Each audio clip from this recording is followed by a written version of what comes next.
Okay, so welcome everyone to our very first Genealogy Tea Time. This is being hosted for those of you who have roundabout way got registered for today's program. This is hosted by the Sons of the American Revolution Genealogical Research Library, and I'm their director, Cheri Daniels, especially for all of those joining us from all different parts of the country. And I'm going to give you a little bit of background about this type of program and what it's designed to do. Back in 2013, I hosted the very first tea event that was designed to help folks with their brick walls and genealogy. Now that's pre-COVID, so 2013, a long time ago. And so that was where I was working with the State Historical Society. And so as I was working there, all of those, as you can imagine, as pre-COVID, those were in-person events only.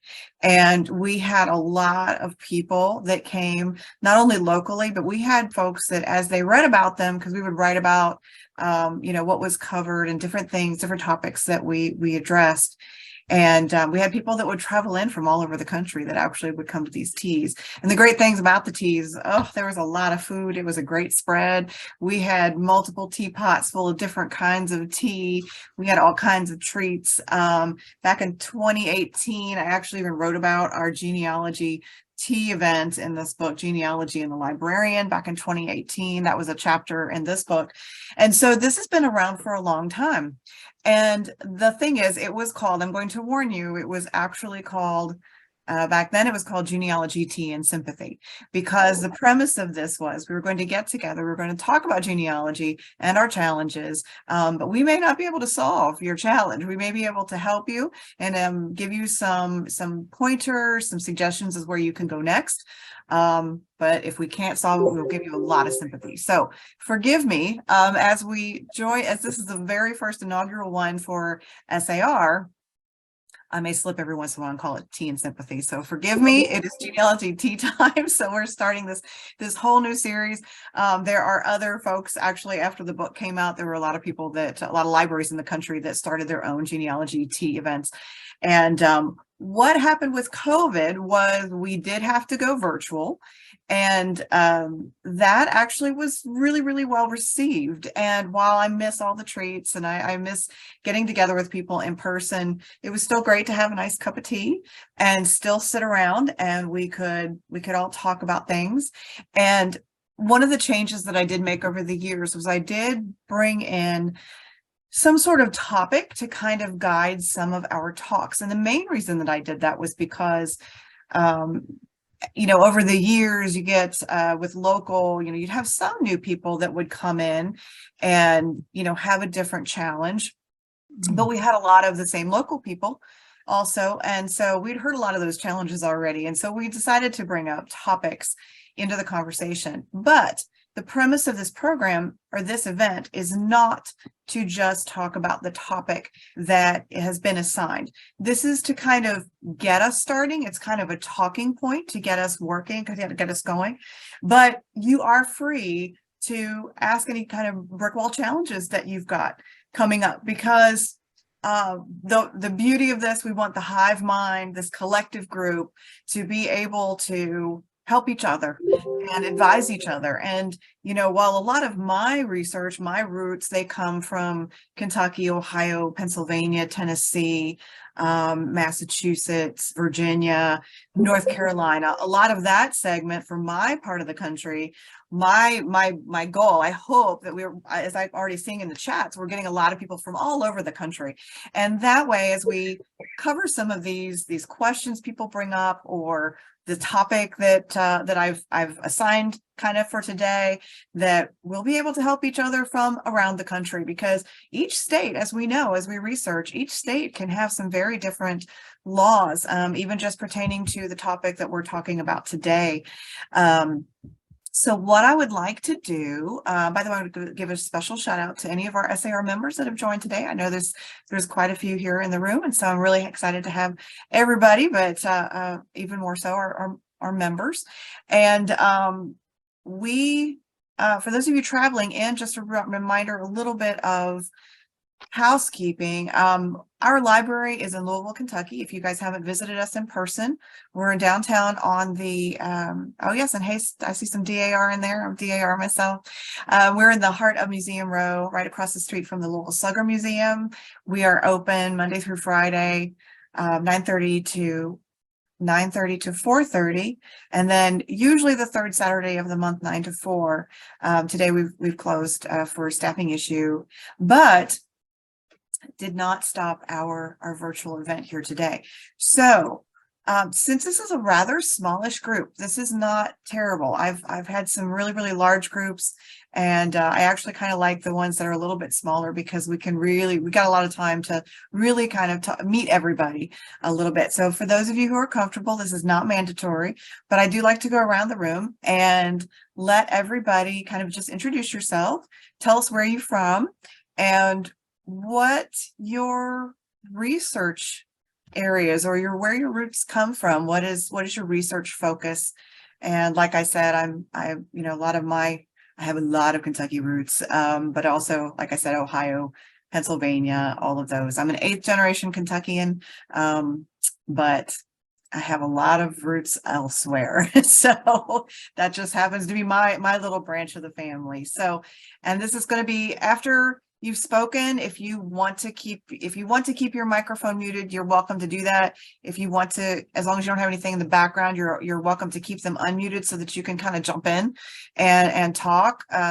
You can put questions in the chat, or you can raise your hand. Sometimes this can be very informal, so feel free. Like if you could just want to break in and ask a question, you're more than welcome to do that. As far as cemeteries go, again, this isn't going to be like a big presentation on it. We're going to talk about cemeteries and burials today, which I always love talking about that in October, because that's a great time of the year to start, especially in this part of the country. It's a really great time to start roaming those cemeteries, because the frosts have killed the long grass and you can see a little bit more, and yet it's not too hot and not too cold. And for me, cemeteries is one of the very first ways that I got into genealogy, because I was a kid, and my great grandmother was dragging myself and my mother and my grandmother all around to different cemeteries. And so that was one of the ways that I first understood that there were folks that came before us. And so anyway, so that's a little bit about me and the program, what we're going to do today. So again, this is kind of random, because it's going to be based on what I see on my screen. So the first person, if you want to unmute yourself, it's labeled iPhone, so I don't know who you are, but if you wanted to introduce yourself, tell us where you are and what some of your research focus is. There you are. I see you coming. What? You are muted, so I'm going to say, ask you to unmute. Oh, you were for a minute. There you go. Got it. Hi.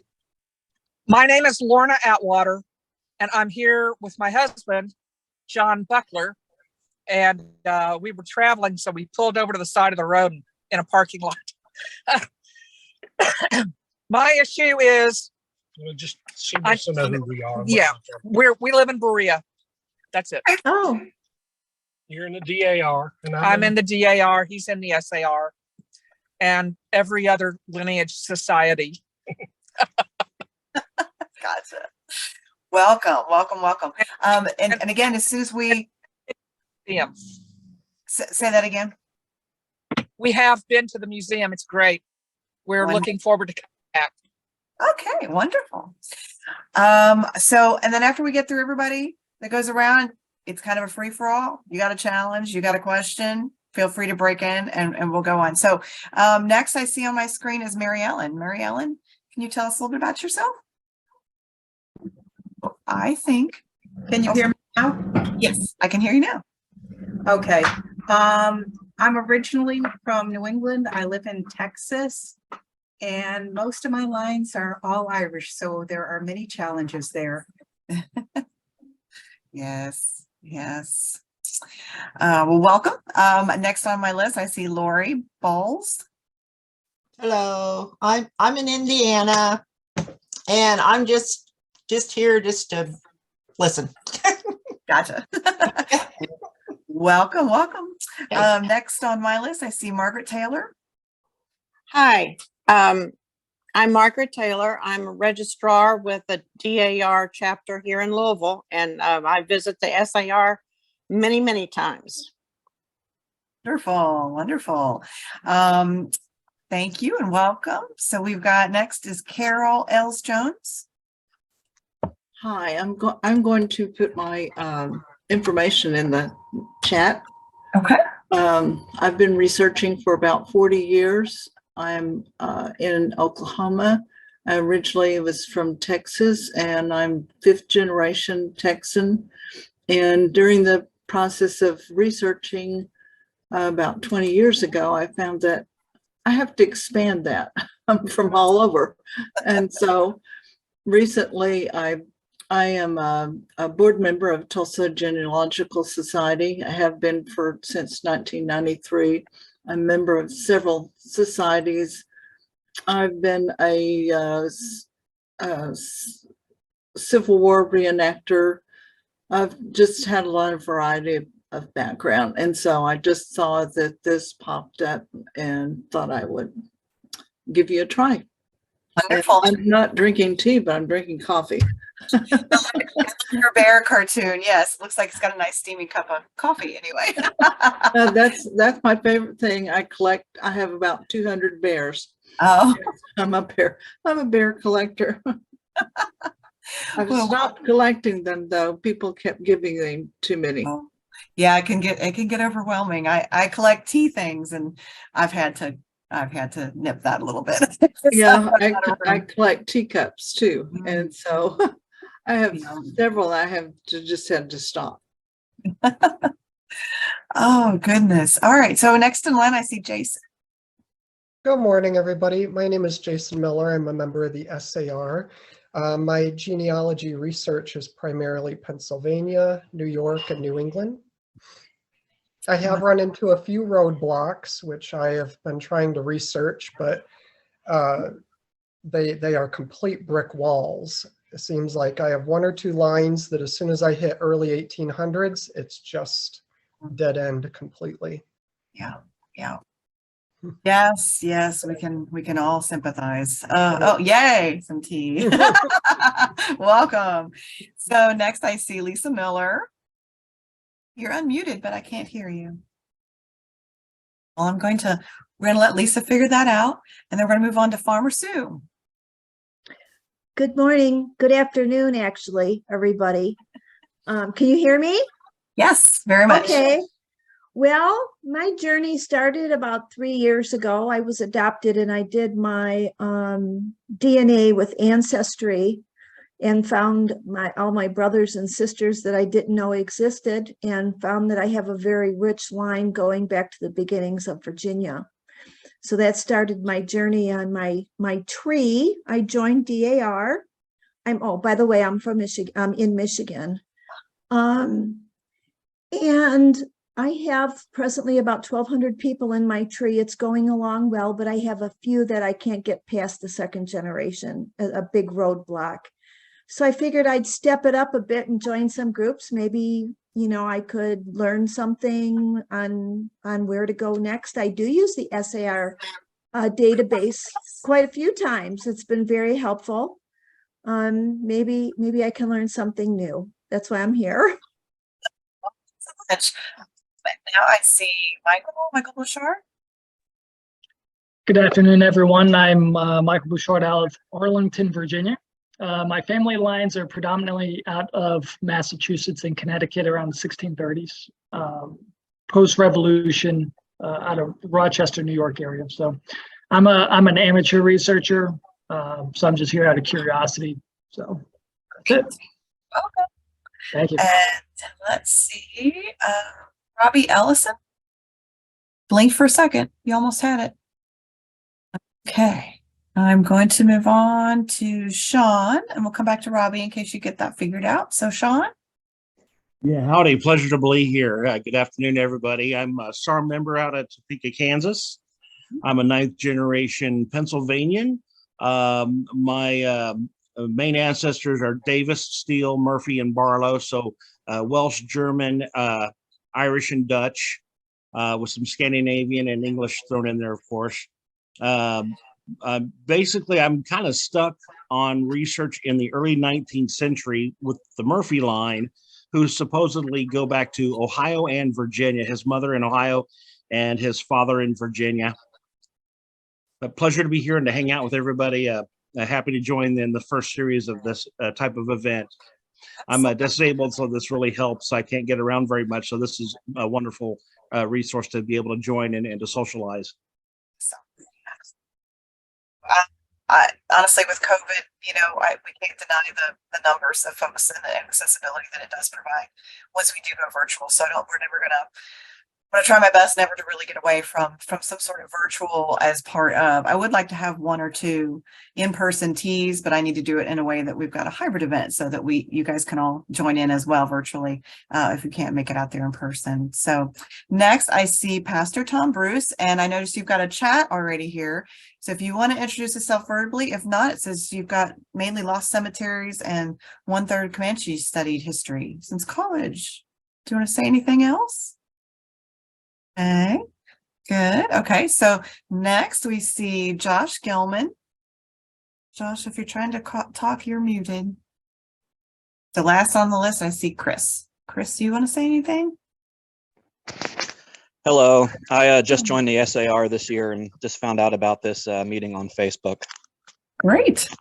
Welcome so much. Where are you coming from and where your family's from?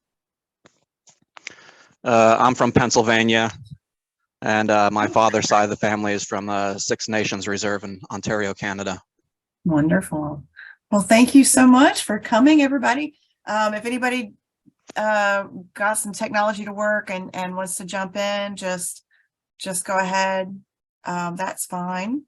Otherwise, I think we'll probably move on a little bit. I think one of the things I'm going to open the floor for is anybody got any specific challenges that they wanted to talk about right away? Feel free. Otherwise, I don't see anything. So I'm going. Oh, anybody? I heard somebody. Do you want to say something? Right. Hi, this is Mary Ellen. One of my brick walls that I tend to delve into and then shy away from is my great-great-grandfather. His name was Michael McAndrew. I know he was in the United States because 2 of his children were born here. I can't find his death certificate. I can't find him on any census. I have been in upstate New York because he immigrated through Canada. I have been to many historical societies because the family folklore was that he worked on the Erie Canal. I've been to the Erie Canal Museum. I can't find him anywhere. So any suggestions on how I can find this wonderful person and why he didn't leave any snail tracks? So do you know much about his children? I mean, where were his children actually born? The first one, my great-great-grandfather was born in Liverpool. The next one was born in Lockport, New York.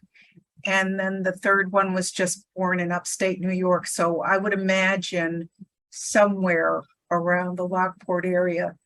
But then they moved down to the coal mining area of Pennsylvania, where they the 2 brothers ended up working in a small coal mining town called Locust Gap. It's near Mount Carmel. So again, anyone can jump in to help if you guys have got any kind of experience in this. I do know a friend of mine that had a very, very similar issue, also back and forth between Canada and the US up in New York. And my goodness, I don't know if she's broken through that one yet. He was actually an artist, and he was painting like the insides of courthouses on murals and things. So he was traveling quite a lot. I think once upon a time she did stumble upon something, and I think part of it had to do with city directories. She expanded her list because he was kind of moving around and living in certain places for, certain, kind of long stretches of time. So, he was picked up in a couple of city directories in two different places, and then she kind of attacked both of those places and was able to find some more records for him. But otherwise, I'm trying to think. Gosh, part of our advice is, always to expand. If you've got a circular area where the kid, like you've got one of the children born in Rockport, expand out and just keep expanding all those different counties. And Canada is not my forte. I will just tell you, I don't know a lot about Canadian records, but yeah. Anybody got any other advice to give her on this? Do you know where he ended up? Oh, yeah, go ahead, Farmer Sue. When you're done, I have a question. Okay. Gotcha. So Mary Ellen, do you know where he died? Do you have a cemetery or anything like that where he ended up? Did he end up near Rockport? No, I'm sorry. It must be my connection. It was Lockport, so he was up near Buffalo. Oh, gotcha. Okay. But I think there is, and the only reason I know that he was up there was on a marriage application for one of his son's daughters, so one of his granddaughters. The son said he was born in Lockport.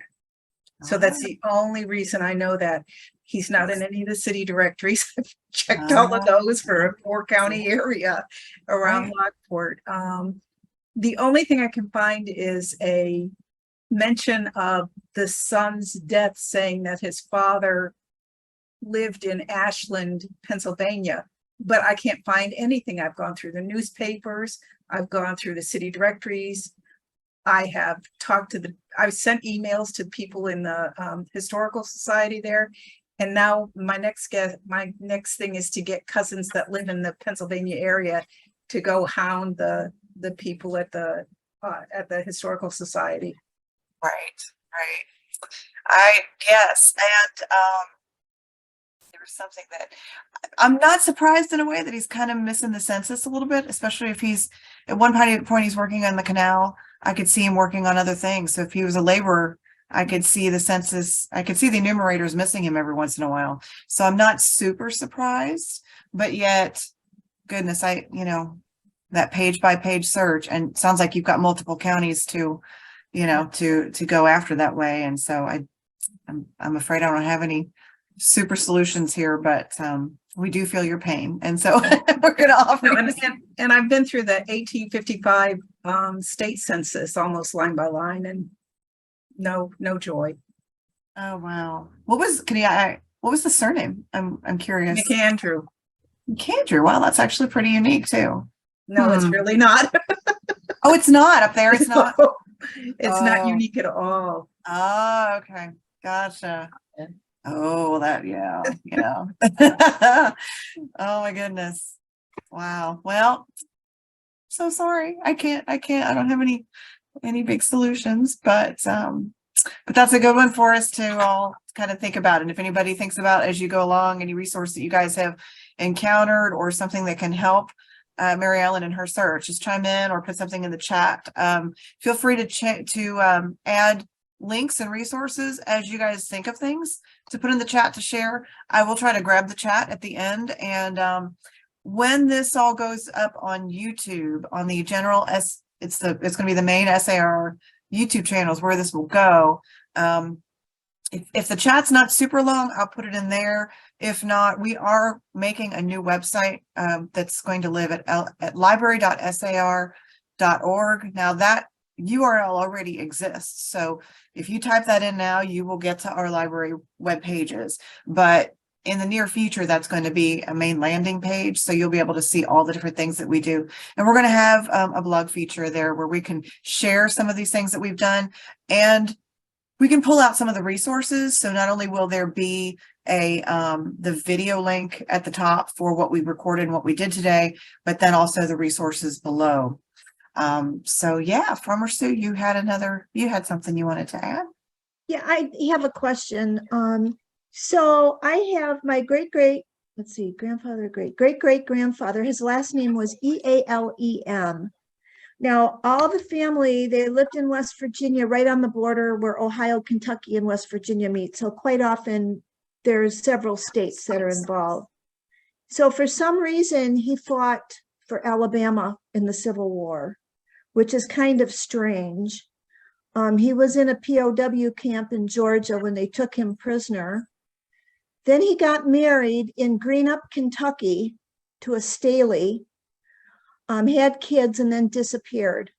I have his death certificate with no identifying information as to family because he was apparently, I don't know, a peddler, which means he could have been anywhere at that time, going from town to town selling, and he must have left his family. And I know where he's buried, which is in the Staley Cemetery. That's the cemetery of his wife, but I have there's nothing else that I can find as far as his family, where they came from. It's a complete block. I've tried other spellings. I've tried, different censuses, but nothing. I mean, there's nothing about his family, and I'm lost. This is one of the few that I'm lost on. So you said he joined in Alabama. Did his death certificate give you his birth location?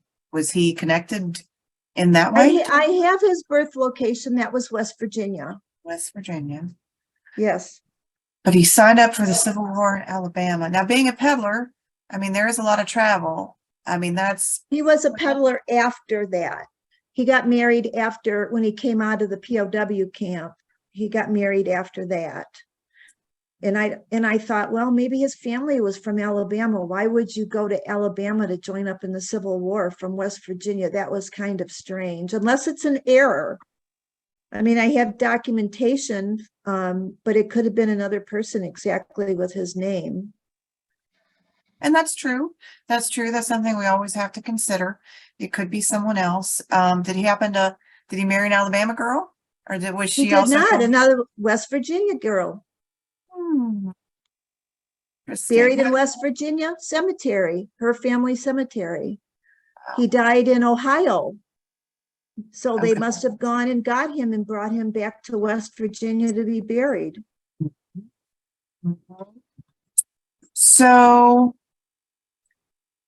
goodness. So Alabama. So the only thing I could think of that off the top of my head is that before the Civil War, there was a lot of land speculation going on, and you've got a lot from the north coming down to the south into the southern areas. Now, if you didn't think he was wealthy enough to be purchasing land himself, there may have been some folks that he was connected with, that he was going down to help work on some of these places.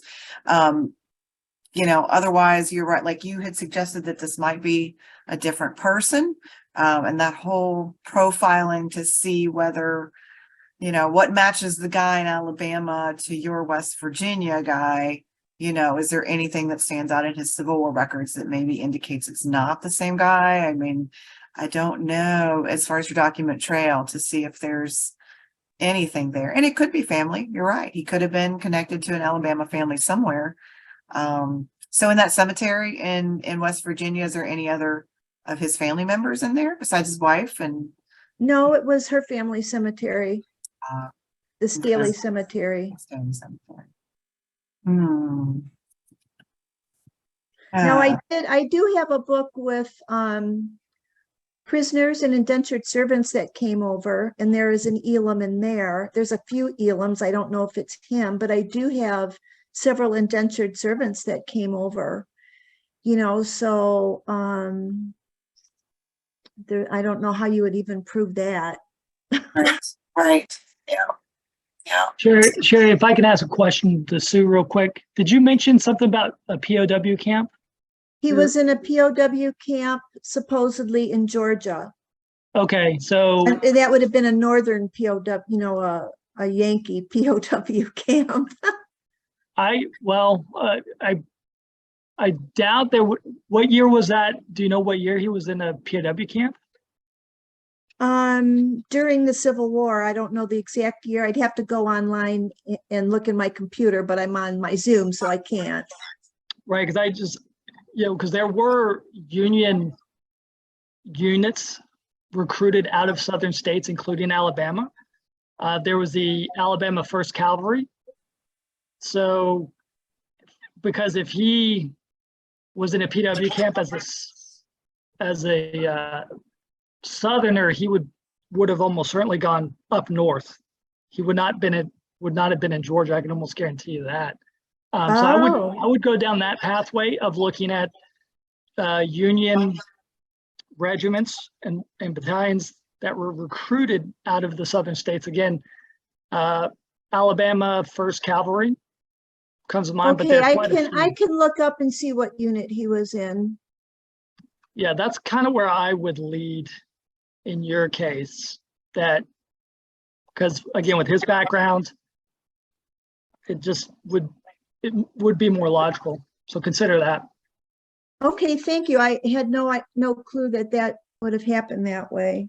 That's interesting. It's great, especially because when you think about, well, even just the turmoil that West Virginia was in. I mean, that's when they're breaking away from Virginia anyway, based on loyalties. You know, that was all shifting up there, and so yeah, absolutely. Very good. Thank you. Sure. Sue also asked whether it will be audio and video or only the audio. It will be both. Which you basically what you Okay. all see right now will be exactly it. And then so I've forgotten your all's name. I know it's you guys, you're the couple that's in the car looking for parents of Moses Atwater, born 1780 in Orange County, North Carolina. There are 5 Moses Atwater, 5 volumes of Atwater history and genealogy, but no joy there, as there are many Atwaters of the same name in 3 generations around that date. Ancestry shows his father is Titus, but that Titus actually died at age 30 with no children.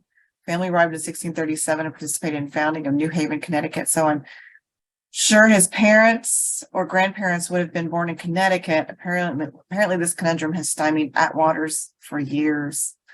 Ooh, one of those really long Yeah. requests.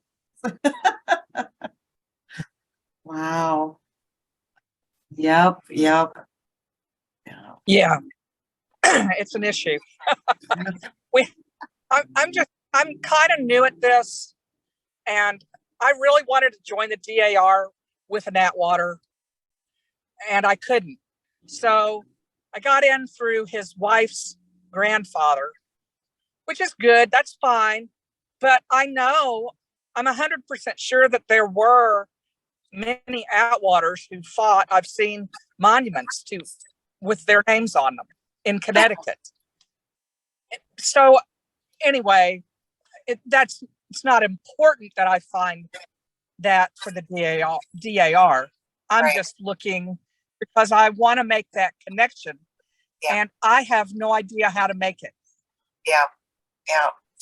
And I mean, that 5 volumes sounds like it's a great place to give you a lot of info, but again, I mean, if they've been researching, I'm assuming boots on the ground, you know, in the areas where they're from and not making, you know, those connections. That's a tough one. Yeah, that's really tough. I feel like on every Atwater in Connecticut and asking them if they know anything. But, you know, I just don't know. Have you? I didn't know if anybody had some kind of magic wand. Is there anybody done any Atwater DNA studies? That if you look for an Atwater Y DNA study for the men out there to see if anybody has got. What I love about those is that you usually can look at those for free, and you can kind of see what participating lines are to see if anybody's got an extra line out there that you hadn't heard of in the 5 volumes. You know, because you never know. Sometimes somebody may have a family Bible record out there somewhere that may have connected back a little bit further or clarified one of the lines. Right. You know, but That's a good idea. Yeah. Yeah, I've got 3 brothers. I can talk one of them in, maybe. Yeah, right. Exactly. Oh goodness. Well, thank you. I don't want to take up the whole time, but thank you. So, and Sue did clarify it was the 29th Alabama Infantry, by the way, for her ancestor that she's looking for. So I am going to ask a question. Anybody Anybody got any cemetery questions? Anything we want to talk about with the cemeteries? One of the things that I did kind of want to show you or remind folks, I know a lot of people, especially as you're going through, and some of these people with your brick walls and you're looking for, several people have noticed that they have noted they already know where a lot of their ancestors were born. But I do want to point out, let's see, from our website, and I'm going to try to pull that out,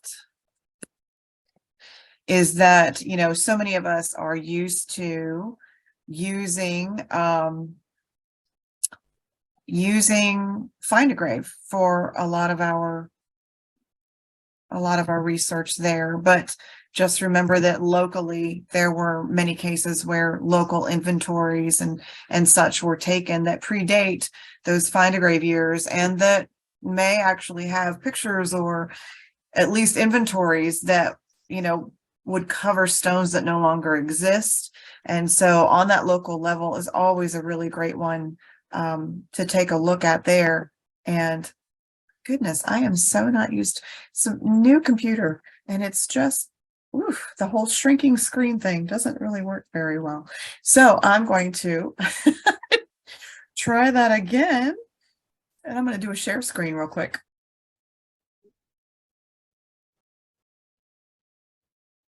Okay, so this is a book that we have here in the library, and as I open the front portion of it, you will see this wonderful book plate that we have from a very long time ago, because this is one of the books that we have down in the vault, so one of our rare books. And the title is called A Memorial of the American Patriots Who Fell at the Battle of Bunker Hill, June 17th, 1775, with an account of the dedication of the memorial tablets on Winthrop Square, Charlestown, which happened in June 17th, 1889. And our edition is 1896. But what I want to draw to your attention is the beautiful, beautiful images that are in this book that showcase the tablets that were there and how clear the image is. You can almost read those. In fact, I can read them here in person, but not only does it have the wonderful image there, it has the dedication. As it said in the title page, it had the dedication, the speeches that were made for this installation. And there is also, as we've covered here for a second,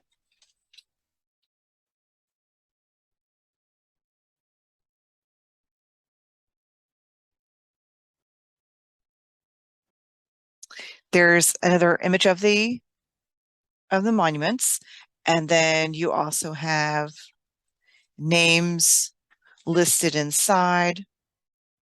And again, all of those wonderful orations in there. Here's even an appendix. So this is another example of one of those early pre-Find a Grave resources that we have here, and that many libraries also have of various types based on the location. There are many locations that have published various pieces like this that will give you inventories of those who are deceased in an area. Like we said, inventories that predate Find a Grave.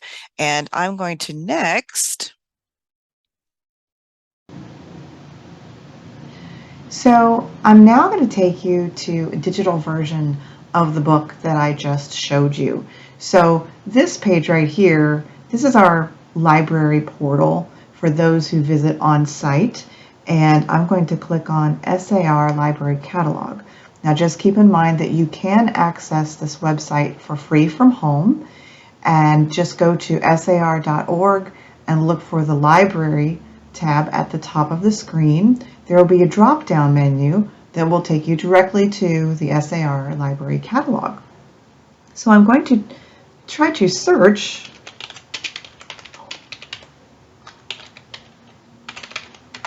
for the book I just showed you. And as you can see, it's the very first one, a memorial of the American patriots who fell at the Battle of Bunker Hill from the 1896 edition. But as you see in this call number listing here, there's an ebook label here. And by the way, I also noticed it looks like we also have the original 1889 edition, so we may just take a look at both of those.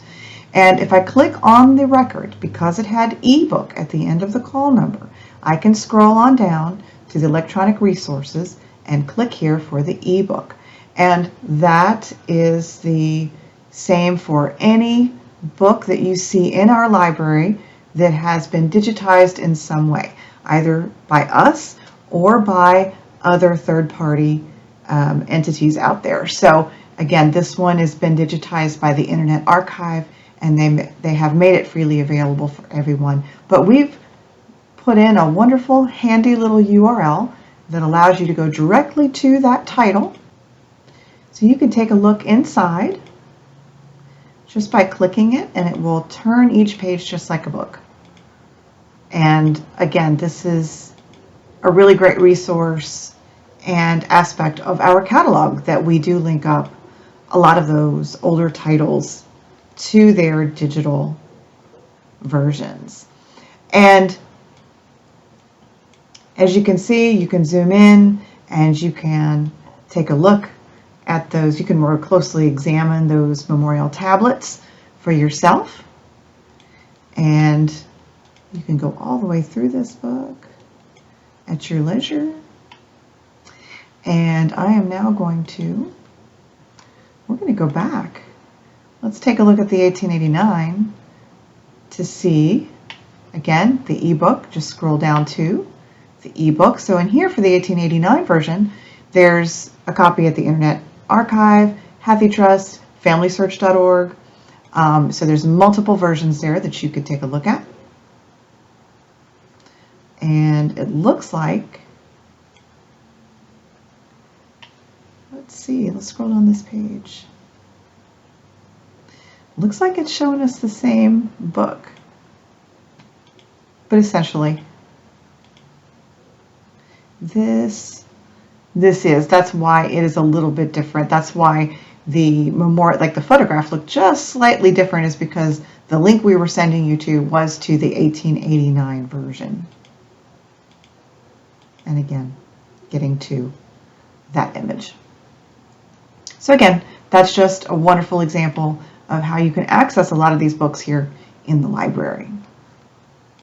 Anyone want to chime in on some cemetery fun, researching cemeteries or anything like that? In fact, on Halloween, we have another special tea time that's coming in the middle of the afternoon on Halloween.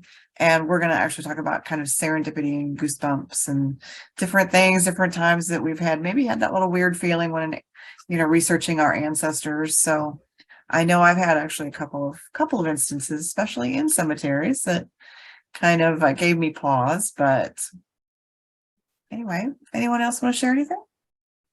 Since you mentioned Find a Grave, I will mention to everybody to make sure that you take that as just a leading point to actually find your documentation.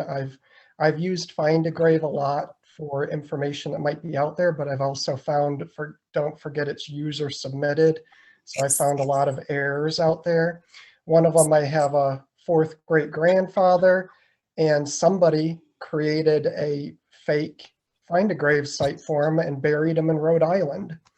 And I actually found, I found deeds that he owned land in New York after that. And I went to the person that created his gravesite with two proofs that he owned land in New York, not Rhode Island.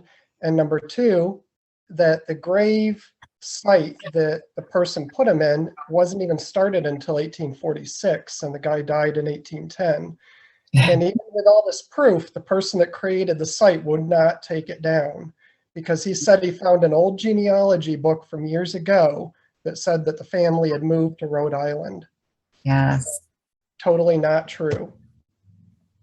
Very good reminder. Absolutely. And, while I love the published family histories and I love find a grave, it's true. We've got to verify our sources, like whatever we see that comes up. And yes, one of my patriots, for a long time on Find a Grave, someone had posted a picture of him. Now, he died before photography was in wide use.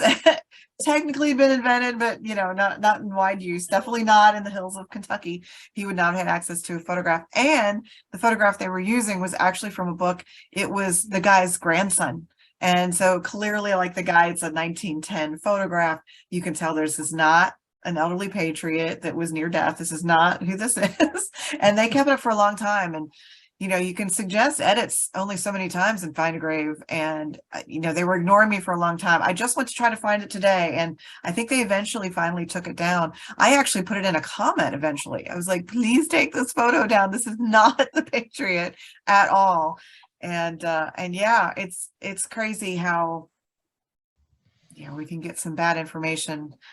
Absolutely. Find a Grave. Find a Grave is actually morphing a little bit. They're coming into more of a season where people are using, they're adding almost full biographies, and they're adding, almost research material, but they're biographies with oftentimes no sources cited. So yeah, definitely, as Jason says, take all of that with a grain of salt. Absolutely. Well, I here in central Kentucky, we were looking for a patriot's grave, and there are no headstones. Some of the previous owners of the property remembered the cemetery being there, but we can't find any cemetery inventories or census. I do know that back in the 1930s, I believe it was, the WPA went out and did cemetery censuses. Yes. And in Kentucky, the records, I think, are at the archives. I just haven't had a chance to go up there and look. Everything's on microfiche. It's not digitized, but I've seen some of the copies of the work they did. They even drew maps and who was buried where in that census. If you can find any of those WPA cemetery census, it could be a very big help. The current landowner says that there's no cemetery there. But the county records indicate that there was. They just don't say where it is on the property. So what happened to us is a descendant came out and took the headstones with the intention of cleaning them and repairing them. And he unfortunately passed away, and nobody knows where they are. And the gentleman that was buried there was a Revolutionary War soldier. His son was a War of 1812 soldier, and his grandson was a Civil War soldier, all in the same cemetery. And I need to get up there and find that WPA record and see if that shows where it is. Yeah. But that's another avenue to look at. Yes, WPA inventories, that's a great source. Also 2 DAR inventories that were taken as well. Those are out there. WPA archives is a great place to look. But also because you guys are in Berea, University of Kentucky, when I worked there as well once upon a time. And when I left, that was a little over a decade ago. When I left, they were trying to collect as many of the WPA, anything published about Kentucky as they possibly could. So try Young Library, see if they've got any cemetery inventories for that specific area. They may have one. It might be a little bit closer to you. But I'm trying to think, there was something else too. Also, have you been physically, is the space of the cemetery physically like cordoned off? Like, have you been there to that you're standing in the cemetery, or is it so grown over it's hard to identify now? You can look at satellite images, and it depends on where the satellite comes over. You can, if you know what you're looking for, you can see that there's something there. You can see the outline. A person who owned the property at once before said that, they'd been there, they stood there. Yeah. I can find images where they did a SAR headstone dedication. You can look at the images in the background, the pictures of the buildings and things, and kind of figure out where you are. But even the cemetery stones had the the wall had been taken down by a previous owner. And I mean, I know where they are. I can go see them, but they're not a cemetery wall anymore. And it's very frustrating, especially when the current landowner doesn't want anything to do with the cemetery. But it's kind of a sad thing. I'd like to figure it out because I don't want those folks to completely disappear. Exactly. I'm gonna get up there and try to find it on microfiche. There are several that I'm looking for, and that's one that I want to find. I just wanted to mention that those WPA records, at least in Kentucky, I know where some of them are in their microfiche. They're not digitized yet, so it's just a resource. And so another resource for you that technically in the state of Kentucky, I mean, it's illegal for him to damage a cemetery in any way. You're supposed to prevent damage to a cemetery, and they're supposed to let you go see that cemetery. I would also ask advice from the Kentucky Heritage Council because they deal with that with the cemetery law statutes. Eventually, I mean, you could technically, I believe you could go, I mean, if you wanted to install a small fence or something, like if you guys have it. Two things though, I would document the cemetery itself well. One of the ways, some of the older aerial photography that was taken in 1960s, that exists for every county. And those, actually UK has those as well. Those are fantastic. I was looking for a cemetery once upon a time. We were trying to prove one again. It was the same kind of scenario where, although in this case, it was at the top of the worst hill I've ever climbed in my entire life. And it was in northern Kentucky. It wasn't even in eastern Kentucky. This wasn't even a mountain, but it was terrible. And they had a highway had cut off part of the hill. A landowner had come in and built a house up here and had a nice driveway, but they refused to allow us access to the cemetery through that way because they argued that's not how you got to the cemetery in the past. You don't need to use our driveway. The original, those who had buried them there would have, yes, they were correct. They would have went farther down the lane. The farm was owned down at the end of the lane, and then they would have curved up the hill ridge line and buried the family. So they had a point. However, in that case, now she owned that property, right? So that, so we ended up, and actually in that case too, there was a 1960 something Chevy parked in the middle of the cemetery, and the stones had been removed and taken down the hill to the hunt club and used as their walkway. So it was a mess.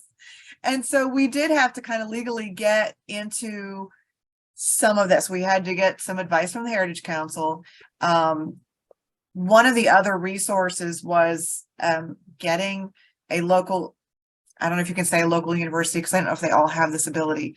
Again, it sounds like I'm talking about UK a lot, but UK also, they will do some ground penetrating sonar to help you identify the plots in a cemetery. So if you get the 1960s aerial photograph of that area, plus could get somebody from UK to come out and do that, then you've got evidence to say this is my family property according to law.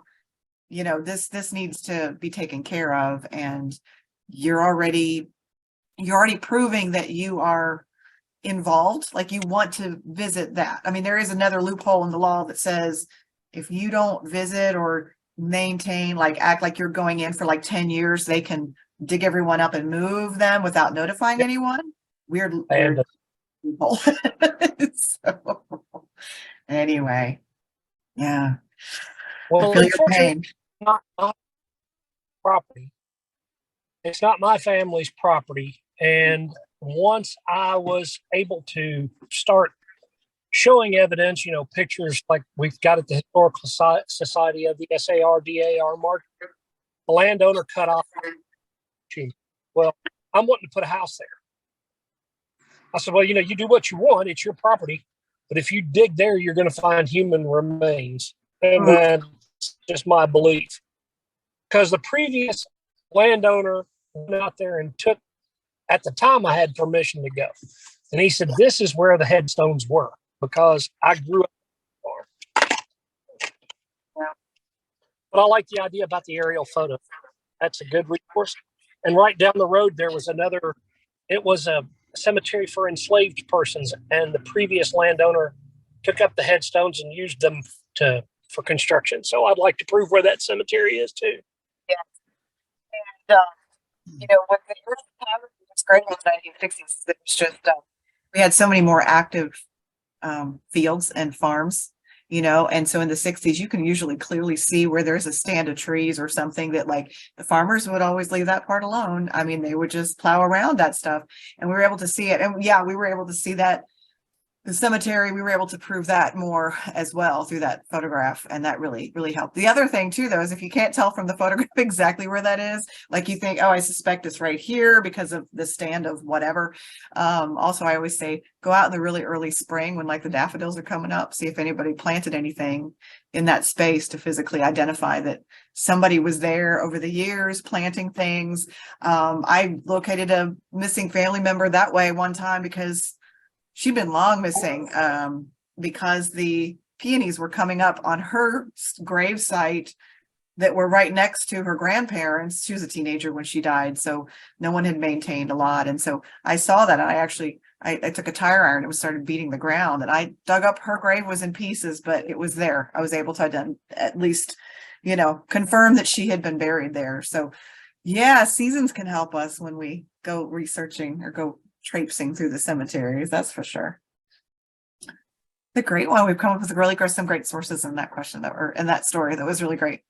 So anybody else want to chime in, talk about anything? No.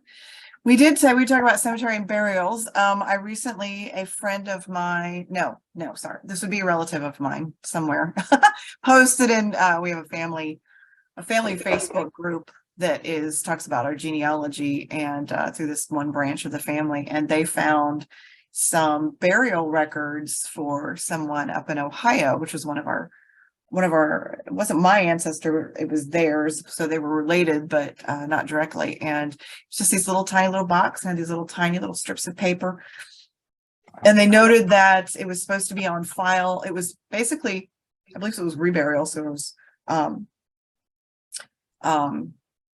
so they had already, I guess, been buried in one place and moved them, but it was very, very similar, very close to the time when the person had been buried originally. And there were these little forms that went with it, and it said, keep on file with the Office of Vital Statistics and all of that. But they were such tiny little things that made me wonder whether they really were. And in my research, you know, just looking at death certificates and different things, has anybody run across extra information in a file for death records, especially different states? What kind of information is kept along with that? I think I've seen, rarely I've seen, I haven't seen that much at all in Kentucky doing that.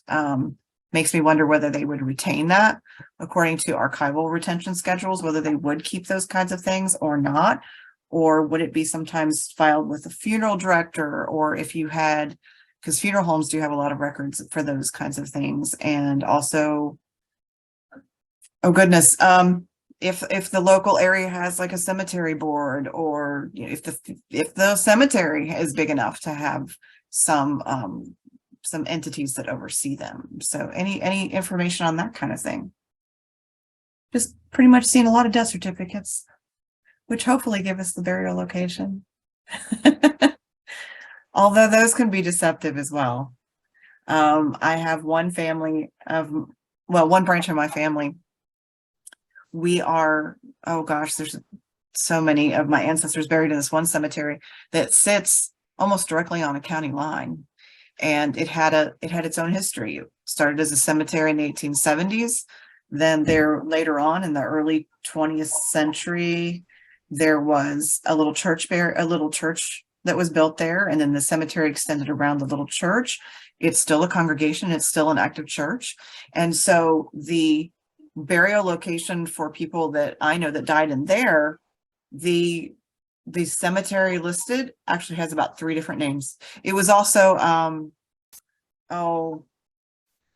Oh, the Oddfellows was also an Oddfellow cemetery. So some people listed it as an IOOF cemetery. Some of them listed it as just the place. So Lennoxburg Cemetery. Some said it was the Lennoxburg Christian Church Cemetery. There were at least 3 or 4 different names on the death certificates that I know exactly where they're buried, but that would have thrown a lot of people if they didn't know the, the history or the local history and history of place. And so a lot of times researching some of that is very helpful as well, because sometimes those death places can be a mystery to us or complicated. Just making another cup of tea. Cheri, mentioning death certificates, could somebody get New York State to publish their death certificates? My goodness, they keep them under lock and key, and it costs $22 for a genealogical copy in New York State. $22. Oh my goodness. One. I've paid it probably 5 times so far, and I need about another 10 or 15 of them. And I just cannot imagine paying that much per. Cheaper than Michigan. Oh, is it? Ugh. I think I paid 38 or something. Oh my gosh. Mm-hmm. Wow. It's about 10 in Kentucky. Yeah. And Wow. then states like Pennsylvania, they're just all published online up till like what, 30s or 50s. Like, come on, states, get together. I know. Have you heard of that group, the Reclaim the Records group? I wonder if they have one after New York and death certificates yet. I think it's also an effort of the New York Genealogical Society to try and get those. I'm not a member, but I believe that they're trying to champion getting that released as well. Sure. Yeah.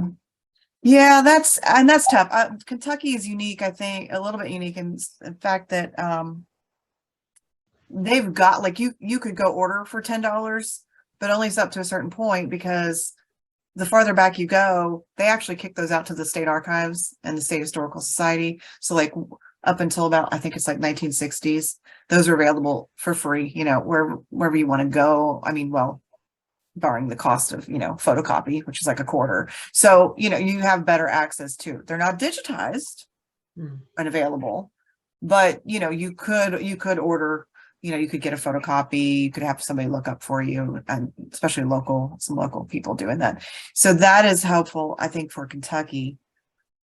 But yeah, wow, and $38. That's just, ouch.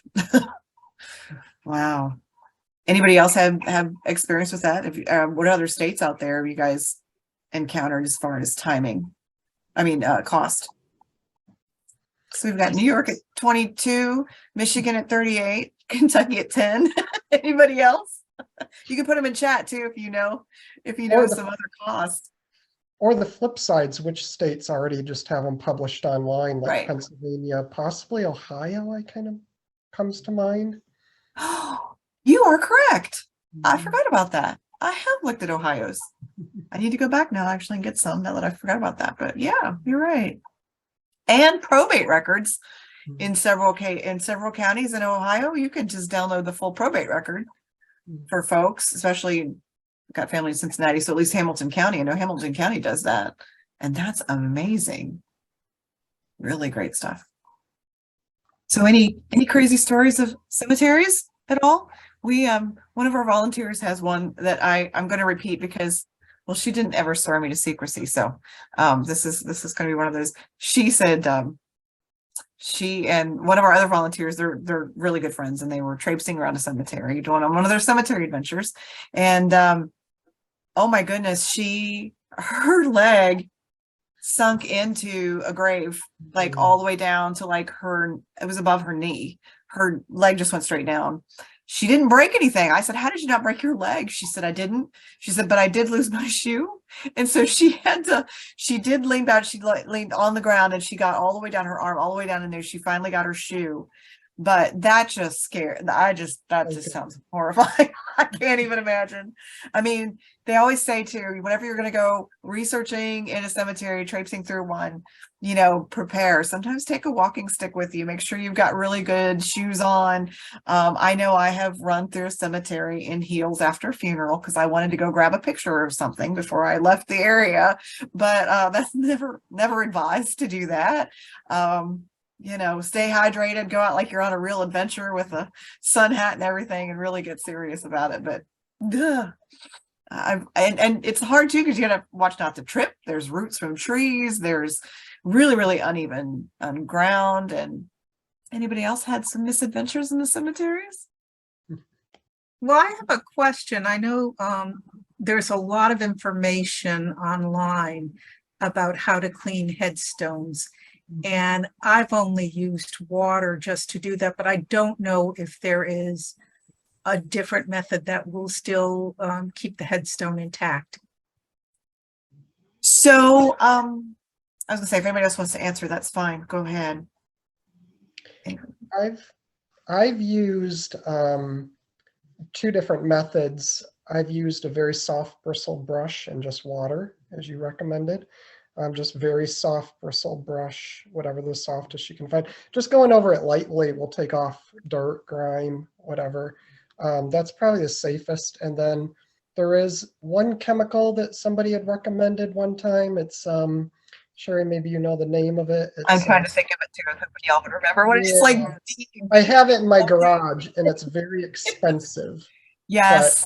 But it seems to work. And they usually, yes, and they usually sell it at like the genealogy conferences, because I think they use it at like Arlington. It is a very safe method, but honestly, it's the only one I've heard of that is safe. Like, don't ever take regular cleaner, don't ever, you know, and I've seen some of the results after using that product, which I can't remember what it is. If anybody remembers what it is, just put it in the chat.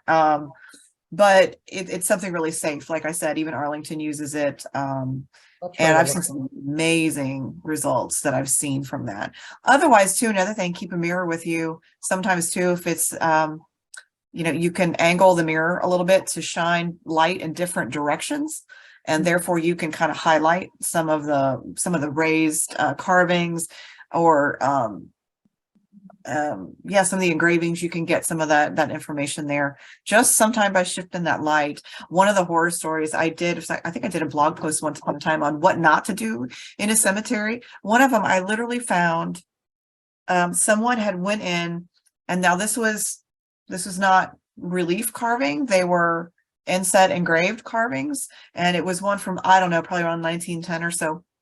And they had come along and taken black paint and painted in those the carvings just to have the writing pop out a little bit, but not at, and it wasn't even every letter. Like, they only did like a few letters that they couldn't quite do, and so it was this terrible look. And number one, don't ever paint the cemeteries, that the tombstones, that just no.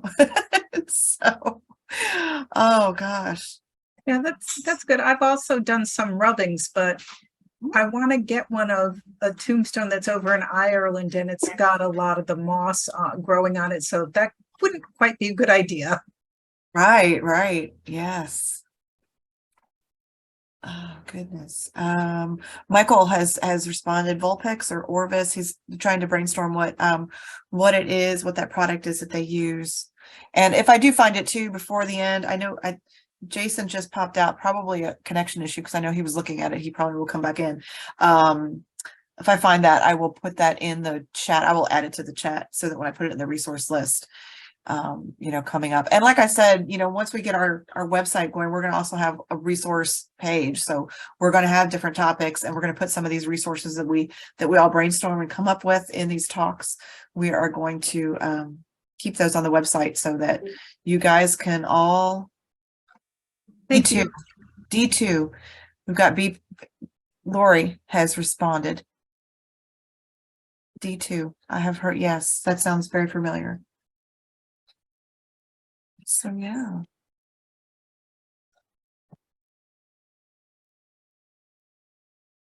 Any other comments? Or there we go. D2bio.com. They've got a link in there. So yeah, it's some sort of naturally occurring chemical that they're putting on there. Progress. Jason back. I need you to come back. Chris has put on there d2bio.com. So he's put a website on there. So that is that's the one that we were thinking of. That does, yeah, that sounds familiar to me. Any other challenges, advice, or cemetery, like, burials and research? I do have, goodness, I think it's, trying to think, if you are not part of our newsletter, I do send out, we've got several other teas coming up the end of the year. Like I said, there's one on Halloween about kind of spooky genealogy. We've got one the third Saturday in November. We're doing one on DNA. It's kind of an intro to what the various tests will give you, and then followed by kind of a shopping advice. We're welcoming a genealogist, professional genealogist, Linda Colston. She's going to be our special guest, kind of covering some of that information for us. And then in December, we've got documenting family traditions. So we've got a couple of different things coming up. So on the Facebook page, I did send out, I think I put a link to our latest email news. And as we in that email, that's a link it looks like it looked like a newsletter to you. Scroll down, there's a place to subscribe, so you can get your name added to our distribution list, and you can get all that latest news and what we're doing. And like I said, as the website gets going and all of that, we'll be making those announcements and everything. So yeah. I have a question, if we have Sure. free time. Mhm. My DAR patriot was an indentured servant for George Washington. Oh, wow. And then he fought in the Revolution and got a land grant in West Virginia, which a lot of people did. His wife was also working for him. In what capacity? I don't know if she was an indentured servant or whatever. I can't find that information. But are there databases for indentured servants, or do you know if Mount Vernon, I've tried to call, I've not been able to get through at Mount Vernon, or do they have good records for indentured servants? It's I can't find much on indentured servitude. Right. You're going to see a lot of that in the court records. I would try to contact like Library of Virginia. They have a really great research collection in Richmond. They also have a lot of things online too. I would check their website, check their library catalog to see if there's anything about those, because, again, some lookups, or if you can go research, great, but because West Virginia, you said, wait, it was of Washington, so I know where he lived. Well, Yeah. when he got the land grant, it wasn't West Virginia at that time. It was Virginia. the Western Territories. I'm not even Right. sure if it was considered. I don't know how far Virginia's line went at that time. Well, I know West Virginia wasn't until the Civil War. right. So, So did he get land in Virginia for the Revolutionary Service? yes. Okay. Yeah, I think Library of Virginia would probably be my first big step as far as research. And then, I'm trying to think about land records. Does Virginia have the same kind of, Kentucky has a land office that's online, that a lot of things have been digitized. I'd say about 2/3 of their collection. And this is early records. Once you get into the early 1800s, you don't get as many there than they reside at like the state archives or, in the local courthouses. But they, even though Kentucky was part of Virginia at the time, and so land distribution after the war, those, it was technically Virginia territory. And so people were getting the land. But we do have those land records in Kentucky, even though that would have predated our statehood. We do have those here, and they're original. So I would also, I don't know if you've looked at. Well, I'm kind of interested in his servitude, the history of his servitude, and You know, there is a DAR marker and a state marker at his grave as a historical site.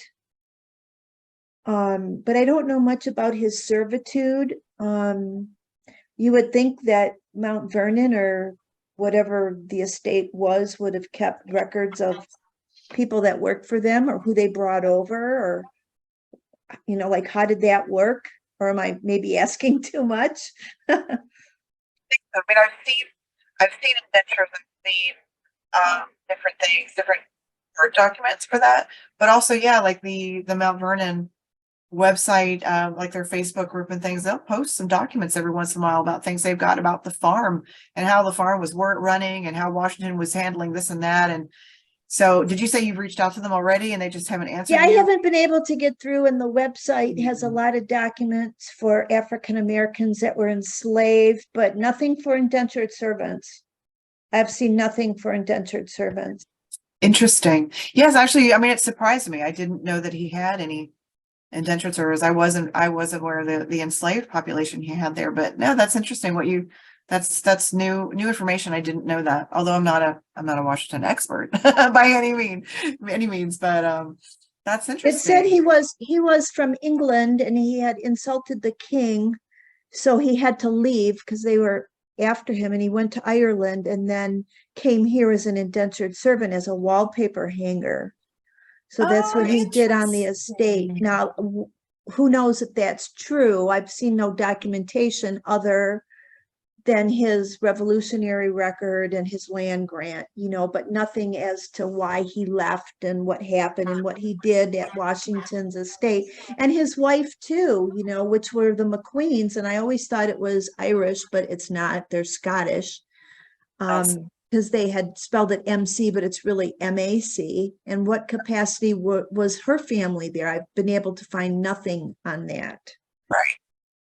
So my advice would really be digging into that area and the court records to see if there's an indenture agreement, some sort of agreement between, because I wonder if the indenture agreement was between Washington and this person, or if it was with someone else in the area and he just happened to, you know, George Washington did have wallpaper. You know, I mean, it's an interesting thing to be an indentured servant, to just be hanging wallpaper in one place. You know what I mean? Like attached to that farm, or was it of service? He was indentured to someone in the area, but it just so happens that one of the places that he hung wallpaper was in Mount Vernon.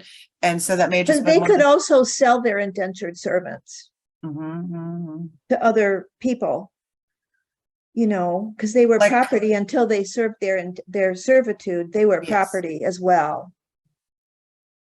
So yeah, and you know, that agreement, ouch, could have been you know, could be living in the courthouse as far as, you know, that area. But yeah, it's a shame they can't tell you one way or the other whether they had any information there on the farm about that kind of arrangement.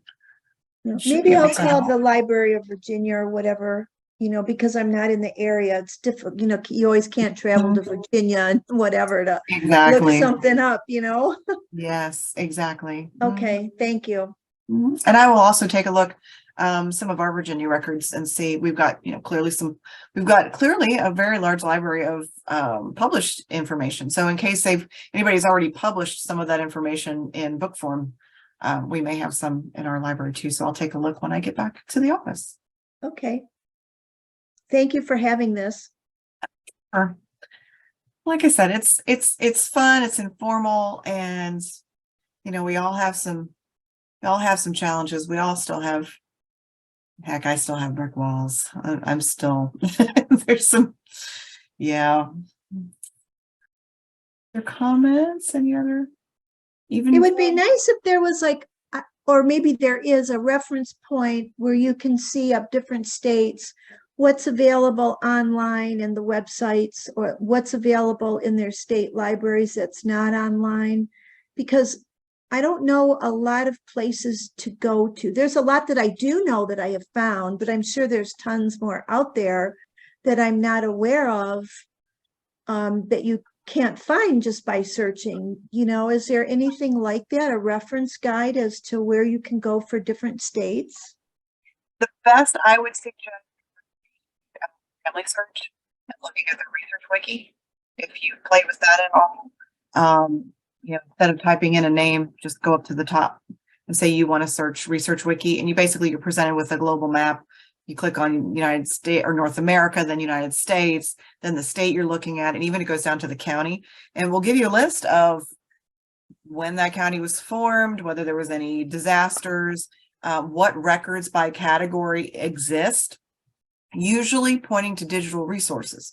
Now, so it may not cover every record set that exists, but it's pretty good. I mean, they'll even give you ranges and things, and I have seen them. Now, a lot of times Family Search will be pointing to a Family Search record or the Family History Library in Salt Lake City or Ancestry.com. But in Virginia, I've literally seen them also point to digital resources that are with the Library of Virginia. So that might also be a really good thing to burrow down into. And those resources are just available to the public for a fee or for no fee? It depends. A lot of them are free. So if you see something that is a record set that is hosted by Family Search, you can click on that. And a lot of times you can either do a search box. If it allows you to browse the images, I always prefer that, because even it'll say like browse 5 million images, which sounds terrible. No one wants to do that. But what it does is it breaks it down by county.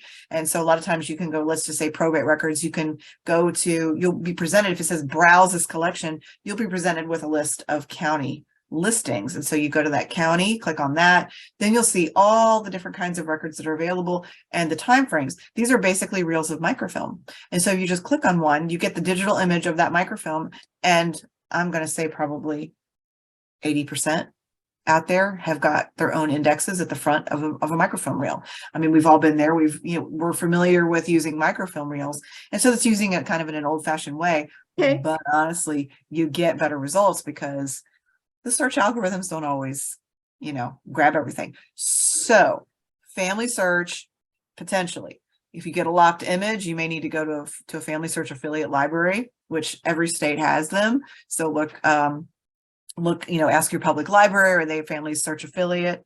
There are some small groupings out there that can only be accessed in the Salt Lake City Library, but that's not a ton. And there's some, like if they're pointing you to Ancestry, yep, Ancestry would charge. But like Library of Virginia, I believe theirs are free. So it's a little hit or miss. They have added little dollar signs at the end of the entries, which is really good, because then you can kind of see whether it's free or not. And so it kind of alerts you that, oh, this one might charge. So be careful if you're clicking on this link, but those are really handy. Okay. And as people find new resources out there, or new listings, new databases out there that have got some, by state, by county, you can technically edit that information. It is a wiki. And so people can add things. And I think they do all the time as new record sets go up online.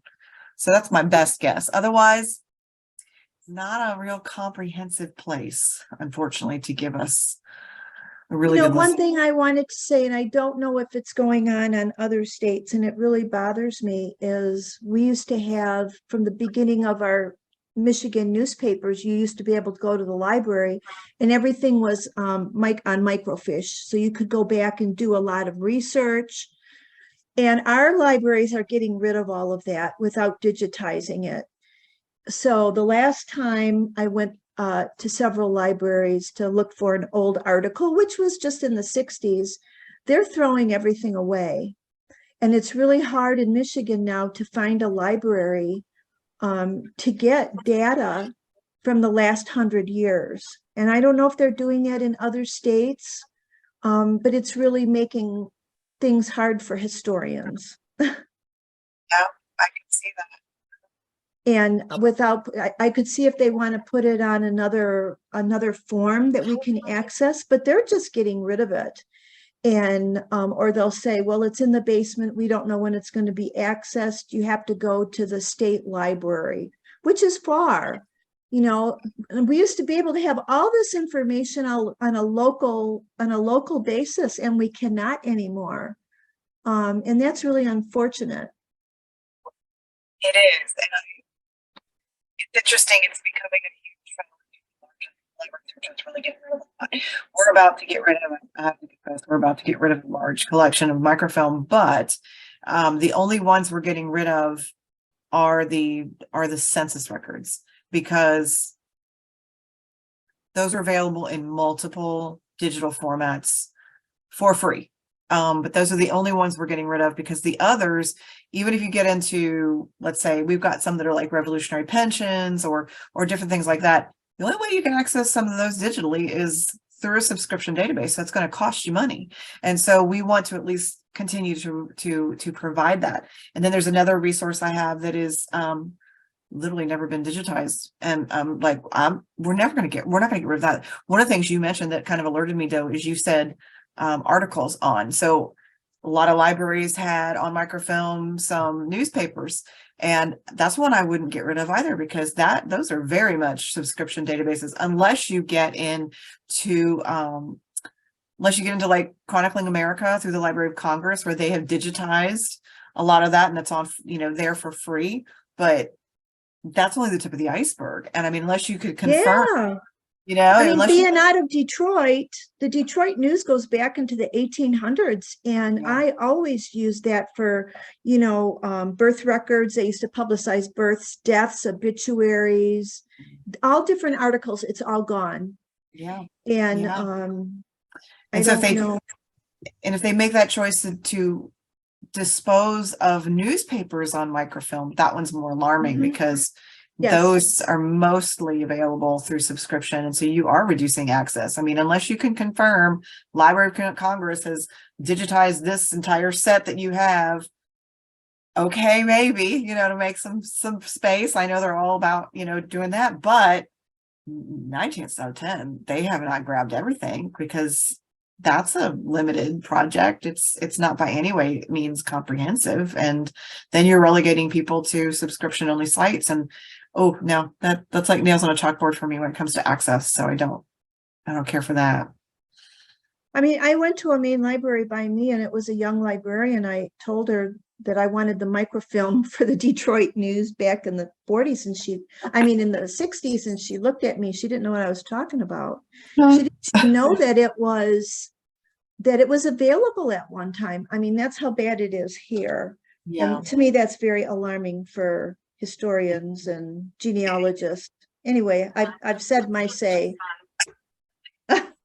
In Kentucky, it's hard too, because especially without institutional knowledge, and I will just say, code of safety, institutional knowledge is an issue, because so many people are retiring, or they move on, and then they hire someone who's very, like right out of school, and they don't understand too a lot of the research habits of people coming in the door and what they need, and nor of the institution itself and what is available. Like, for instance, in Kentucky, I will give you an example. The University of Kentucky has the largest collection of newspapers in our state. They made a very concerted effort to collect as much as they could back in like the 1960s or so. And they did a fantastic job, but they went locally and tried to collect what exists. And then they microfilmed them. And they have a wonderful giant collection, and they will loan them out through interlibrary loan to people who need them.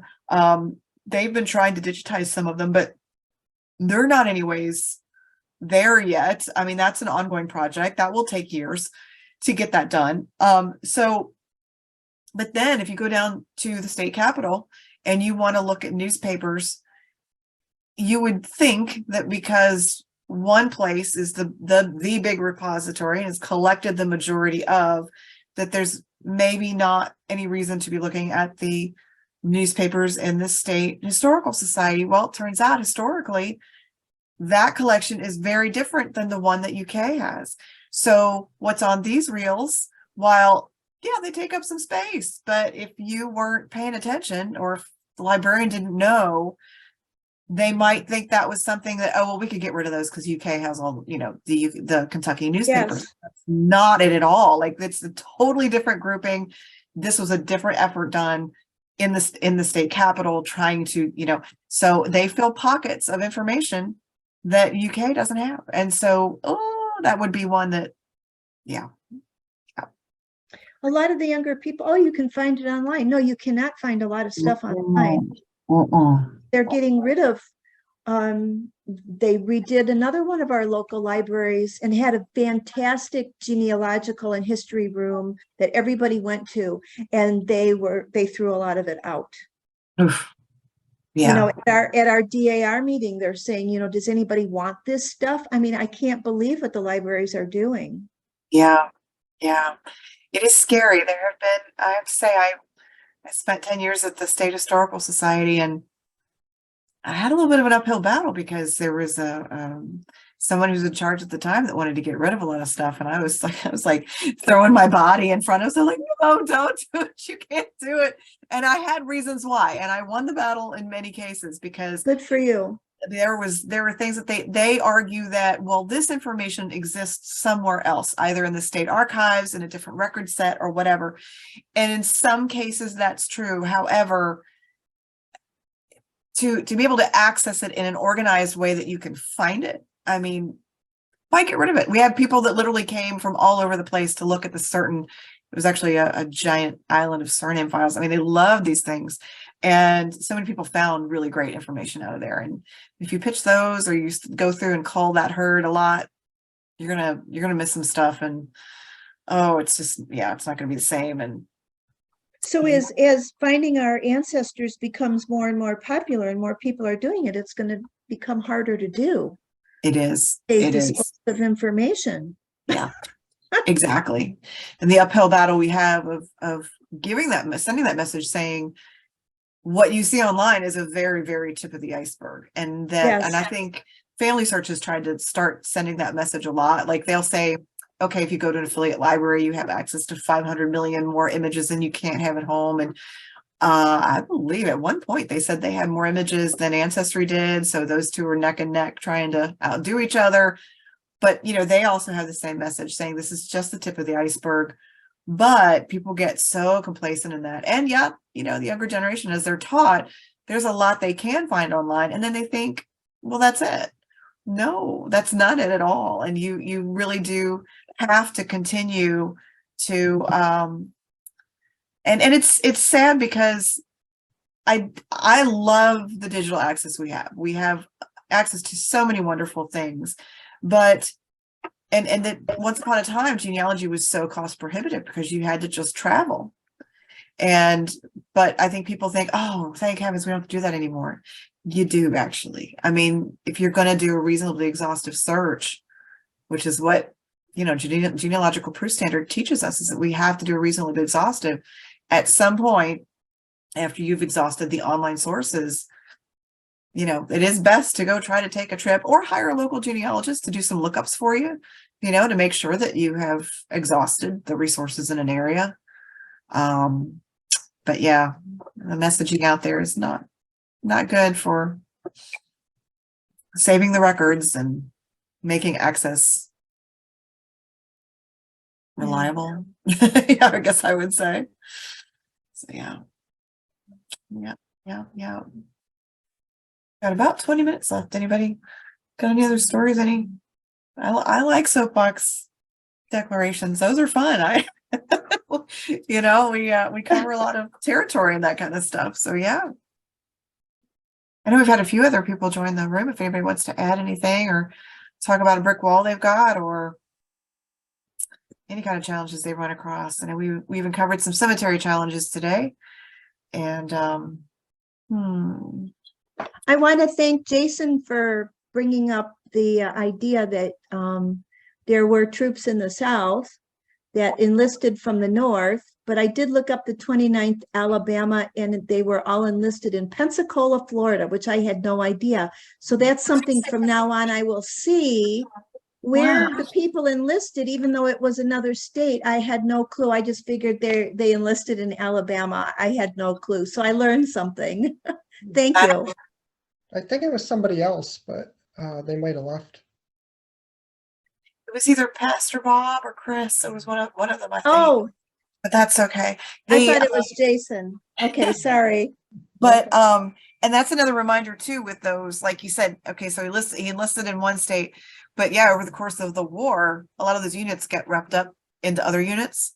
So eventually by the time that it's over, they may be under the purview of someone at an entirely different state. So yeah, that did happen. Pensacola. Wow, that's even more of a mystery. Yeah, so he was, born in West Virginia and enlisted in Florida. Wow. And then died in Ohio, was married in Kentucky, but that makes sense because all the borders were really close there. It was just across the river. So that's no big deal. But even his death certificate for date of birth, which I know because I have his birth certificate, it said unknown. Everything says unknown except his death date, where he died, and the doctor and his name. So have you traced him back in the census? I'm sorry? Much? Have you traced him back in the census records much? He got lost in the census records. I found his wife and the children, but he was not there. Okay. His death thing said peddler, so that might make sense why he wasn't in the late censuses. I see. I mean, Yeah, they had the kids and he left. He must have left or something as a peddler. And who knows? That's a big hit, because if they'd have caught him in 1880 census or something, so that you could even see where were your parents born? You might have seen in Alabama or Florida or something in there that might have indicated one of his parents might have been from the deeper South at least, or even Georgia, something like that would have indicated But some the sort early census, you don't ask that. It's hard to even tell because it's just numbers.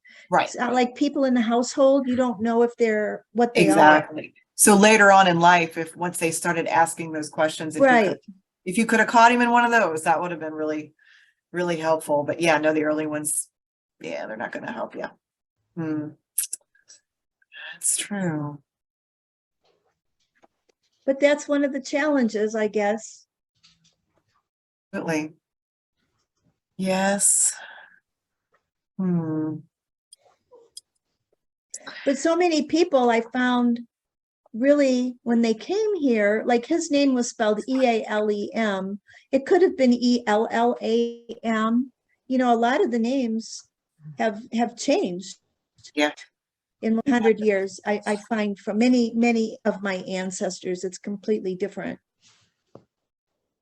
That's so true. That could have been the case too. I could be spelling it wrong when I'm looking for his ancestors. That is true. I'm trying to think. The only other really weird little cheat that I use,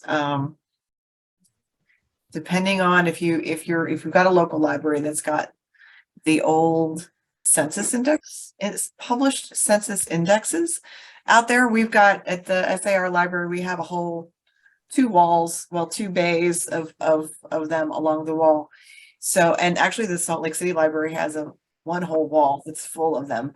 And I love these because these predate, the digital records that we have online through Ancestry or Family Search or whatever, but these are just the old print indexes for each one of the states. And it usually starts for as early as we can get them, usually 1790 or so. Then they'll go each decade and you at least see the head of the house. And so what's great about that is I would take a look at do a little bit of a surname study on that. Like where are these families, where are the heads of households for this family, that family name, and cluster to see over the decades, where are they showing up? What's the predominance? Is there a lot of them showing up in Alabama? Is there a lot of them showing up in Georgia or Florida or whatever? It's an easy way to kind of take a little survey to see what are your odds that you're going to find more of maybe perhaps his parents. I mean, if you get, let's say you get one of the states and there's just not hardly anybody by that surname, might give you a clue to, take a look at some of the other ones. Those are fun to use. I actually use those every once in a while just to take a decade by decade survey to see where the heads of household are. And it's a census index? These are census indexes, yeah. Well, but that would have been Virginia, so I'd have to get them at the Virginia Library. Or hunt, if you've got any kind of, you said are you in Michigan? I am. Okay.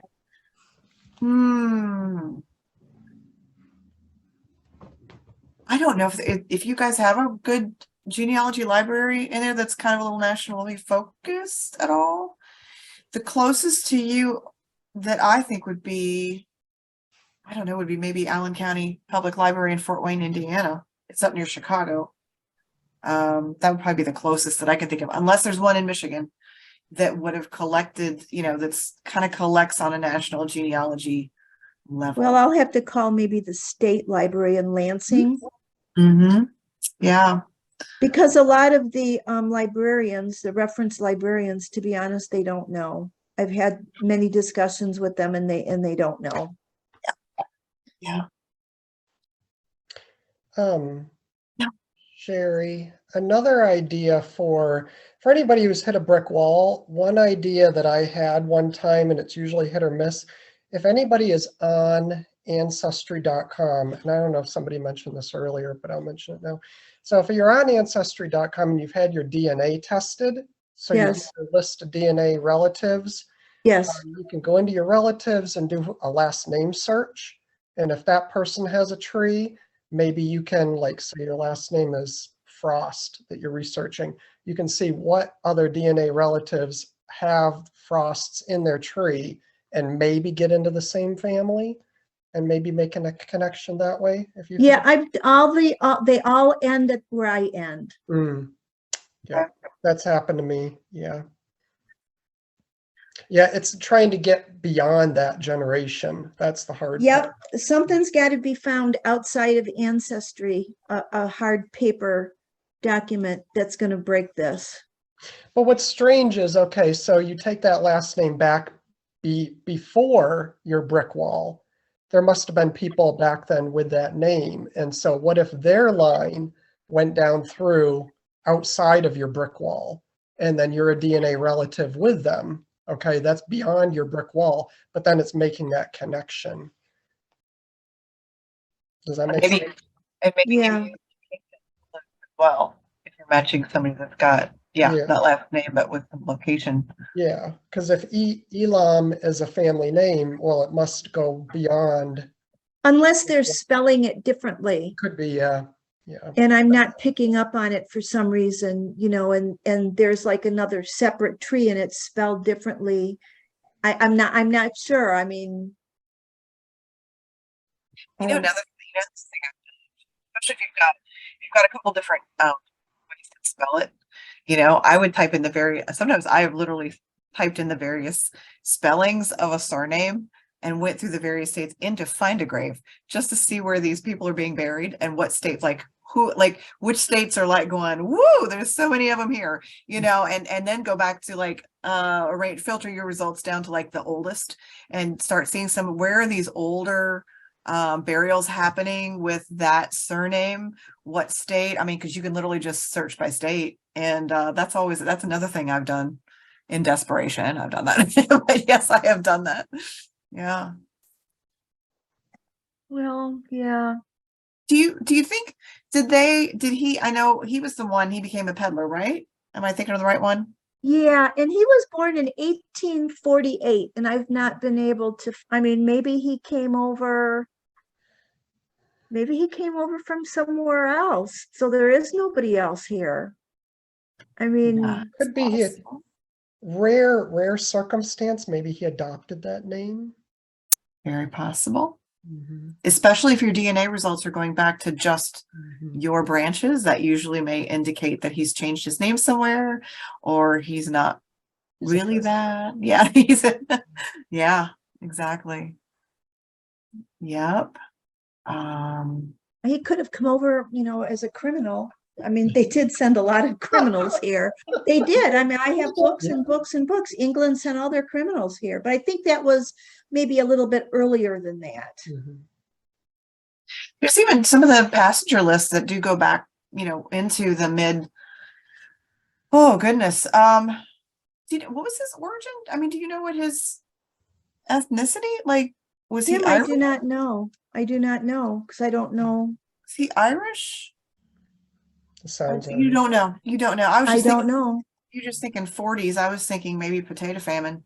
I have that he was born in Virginia. Why do I have that? Okay. 1948, born in Virginia. Well, that's good. So Hmm. he should be on an 1850 census as 1 or 2 years old, 1 to 3 years old. I And have him he- on, I have, let's see, 1900, that was probably his wife. So that's, Oh, I don't have him on census. I have him, his wife, but not him. so in that case, I would then look at that census index for Virginia each decade going back. So if he was born in 48, I would definitely try to grab Virginia census index for 40. Take a look and see what that surname, how that surname is appearing, if at all, in that state. His parents would have been there. His father would have been there. Clearly predate. It would not have had his mother's name. I'm not suggesting that. But the heads of household, the male heads of household usually, that could really narrow down then to some county lists that would help. And I would do a deep dive in there. Is there any probate records, any guardianship records with that name? If his parents died when he was a youngster and, he's that name may came up, maybe that was his guardian's name. It may not have been his birth name. So Oh, those here, also- I'm looking at the 1900 census. He was a boarder. He was not with his wife. Place of birth, Virginia, mother's place, Virginia, father's place, Virginia. Okay, that's good. So That's good. he left his family, and this is the only census that I found him on. Mhm. Wow. That's rough. Yep. But yeah, again, I would take a deeper dive, especially too if, like I said, the court records for each one of the counties that these men may be showing up as heads of household in those indexes. It reduces the search. It allows you to target on certain counties. And again, if there's any kind of court records that would go, if he lost his parents early, there could be guardianship records. If his father's a landowner at all, there could be some deed records that, back and forth and, can sometimes actually indicate when people migrate, formerly of. I've seen that listed in a deed transaction. So all of those kinds of records, which not all of those have been digitized yet. Those are ones that are maybe more boots on the ground, but, yeah. And that's what's interesting is that census is back in Alabama. He had some ties in Alabama because he went to Alabama to the Alabama infantry, and in 1900 he was a boarder in Alabama. Why would you keep going back to Alabama? There's something in Alabama. Something there. Because you don't go back to an unknown place over and over, usually. Anyway, thank you very much. You're welcome. I'll have to search Alabama more. There's something in Alabama. Yep. Which you can get. You can get those Alabama indexes as well and see if anybody with that last name is showing up in Alabama. And by the way, I learned this is how I learn. I have to learn my focus because I'm new to the library. I've only been there 6.5 months, and I very, very well, experience with Kentucky, Ohio, Virginia, Tennessee, all of those records, but learning the rest of the country is more of a challenge. And so I was helping a lady with Alabama and Mississippi, and boy, you have to be careful about when each one of those were created and how Mississippi was part of Alabama territory. And just FYI, I learned that one this week. So, but they do exist for those two states. So you could see if that surname coming up at all. Did you find a marriage record for him and his wife? Was there any info Yes, about they him? got married in Greenup, Kentucky. And was there any indication about his parents on there at all? Let's see. View record. I can't find, it's a summary. It's not the actual marriage. Okay. John Elam, spouse Mary Staley, County Greenup, Kentucky. I don't have the actual document. When did they get married? Was it the year? Was it like 6? Was it before the war? Marriage date 1871. So after the war. So I would I would get into Family Search in the wiki, burrow down into Greenup County, look at marriage records. Now, that's going to be under the category vital statistics. So go all the way down to the V's, look for marriage, and do a browse on that, because sometimes in Kentucky, especially at the time frame you're looking for, by then they were trying to adopt some certificates. And sorry, Kentucky is complicated when it comes to vital statistics. So we had this period of time between 1852 and 1910 where we were trying to track birth, marriage, death in a ledger format, but we had huge gaps. I mean, we started in 52, the war made us start. We started again in 74. We tried, some of the counties started again a little bit in the 80s. So it's like really big, giant gaps. So that is its own collection. It's called the the Vital Statistics Collection. That's got the ledger style entries. However, Kentucky counties were really, really great about keeping those marriage records as a separate record set. So Okay. therefore, and they were at that time, they were starting to adopt more of certificate style. I mean, not only did the ledger style sometimes exist in that trying to adhere to that current law, but you then had a couple different records per county. Sometimes you might have the marriage bond, the minister's return, a marriage register, or a certificate. And if there is, I would look specifically to see if there is a certificate collection in any way for Greenup County, because that might actually have his parents listed on there. And it sounds like whatever you've got, like this transcription or whatever, may have come from a ledger style, or it just, and maybe that was just, sometimes they're just entries per county, but because you're getting into the 1870s, that was when certificates were starting to, we're starting to see those in various counties. So they're like multiple record sets. So even though it's one marriage, you're basically looking to see if there was more than one for that county, to see if they've, Yeah, well, they had 6 kids. They were all born in West Virginia across the river from 1872 to 1884, but I can't find an 1880 census on any of them. Just the 1900, which by then he's a boarder. So, and he left. And she's in censuses, but he's not in any of the older ones. Right. So that's great. And it could be in a census, and it could just be misspelled, or they couldn't read it and they've got it. I've seen it where it's spelled right, but it's documented wrong. Yeah, exactly. That is true. And again, if they were traveling at all too, sometimes, the numerators can miss them. And also if you're looking at if you're going page by page, we've all learned with the 1950 census what's the specific rule that the enumerator had to use if someone wasn't home. Was it there? Did they just get the info from a neighbor, or did they take the entry to the end of the page, like the end of the page set for where they were? So you might have to get a little creative there too, especially, and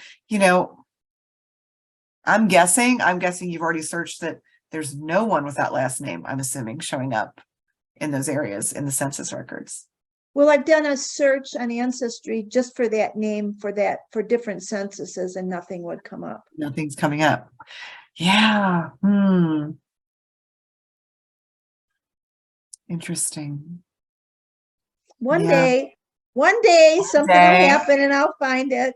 So I always say one day. One day. And like I said, if you could ever, get your hands on some of those census indexes, especially going back in time, past the time that he was born, see who's showing up in the different states out there, especially Virginia. You've got a place where his parents were from. It might help a little bit, but I'm going to call the county where they got married. Yeah. And see if they have anything that I can order, a hard copy of anything. I'll do that one day. Yes. And I will tell you that I was gonna say, I think I know why they were over in Greenup County. I bet it was a Gretna Green County for them if they lived in West Virginia. Because there was no waiting time in Kentucky, and this, like, especially a lot of the river towns. You had a lot of people that were coming from Ohio and different states that were getting married right there. They would cross that river and get married. So Yeah, I'm not surprised we're ever in Greenup County. Yep. Yep. Well, we've technically hit the witching hour. It's 4 o'clock. So, Cheri. yeah. Hope you guys can sign up for some more. Like I said, we've got a few more happening before the year's out, and I'm already trying to plan next year. I think I'm going to try to keep the teas going about once a month, because we're going to do some different things. I've already got a few different guests lined up that we're going to talk about, like some different revolutionary research, and we're going to have some, guests that will give us some bigger hints and everything, some different subject specialties out there. But yet, once again, everybody's always welcome to throw out a brick wall there and see if anybody can help them with stuff. So yeah, thanks so much for coming, everybody. This has been a really great conversation. Thank you. Have a wonderful day. You too. Bye-bye. Thanks, everybody. Bye-bye.